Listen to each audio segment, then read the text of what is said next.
салому алайкум дӯстони азиз, хуш омадед ба шабакаи мо.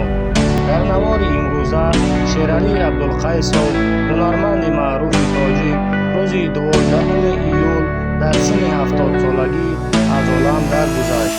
наздиконаш гуфтанд ки ӯ чанд вақт боз дар шифохонаи Қараи Боло бистарӣ буд.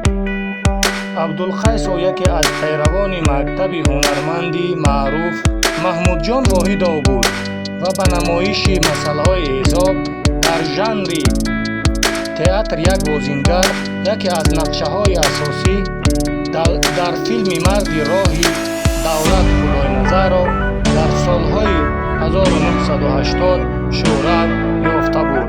бародарони азиз, аз ҳама шумо хоҳиш менамоем ки дар ҳаққаш дуогӯ бошед. боқӣ то видеои оянда.